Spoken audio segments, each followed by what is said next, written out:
નમસ્કાર મિત્રો, પીએમ કિસાન official YouTube ચેનલની અંદર આપ સર્વ મિત્રોનું સ્વાગત છે। તો મિત્રો, આજના વિડીયોની અંદર આપણે વાત કરીશું પીએમ કિસાન યોજના અંતર્ગત જે 16મા હપ્તા પહેલાં સૌથી મોટી અપડેટ, તો લાખો જે ખેડૂતો છે એમને ફાયદો થશે એની સંપૂર્ણ વિગતવાર માહિતી જાણીશું। તો વિડીયો અંત સુધી જોતા રહેજો।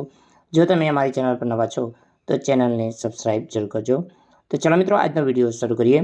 તો મિત્રો, વિડીયોની અંદર આપણે વાત કરીશું પીએમ કિસાન સન્માન નિધિ યોજનાના 14મા હપ્તા લાખા લાભાર્થીઓની સંખ્યામાં ઘટાડો થવાનું શું કારણ છે?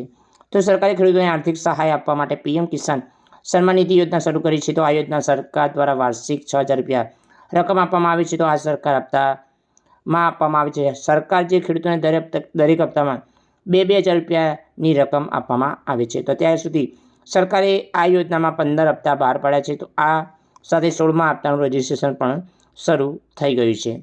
તો જો પણ આ યોજનાનો લાભ મેળવવા માંગતા હોય તો તમારે પીએમ કિસાન યોજનાની સત્તાવાર વેબસાઇટ ઉપર જઈને નોંધણી કરાવી શકો છો। અને સરકારે 15 હપ્તા લગભગ 8 કરોડ જે રૂપિયા ખેડૂતોના ખાતાની અંદર જમા કર્યા છે। એટલે કે 8 કરોડ જે ખેડૂતો છે એ 15 હપ્તા જારી કર્યા છે।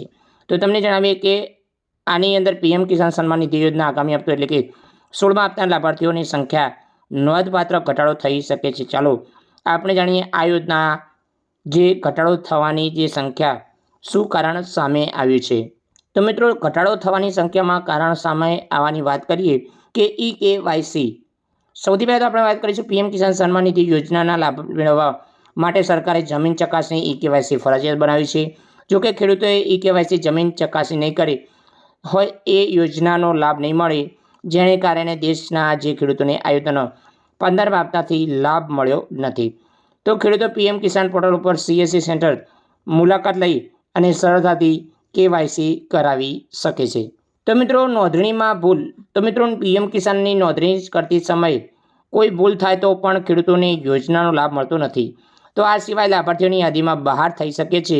તો આ કારણસર ખેડૂતોની અરજી કરતી વખતે કોઈ ભૂલ કરવી જોઈએ નહીં। તો સૌથી પહેલાં KYC, IFSC કોડ, નોંધણીની અંદર ભૂલ, આ પ્રકારે કોઈ પણ ભૂલ થઈ હોય તો તમને આ લાભ નથી મળતો। તો સરકારે સૌથી મોટી હેલ્પલાઇન નંબર જારી કર્યો છે।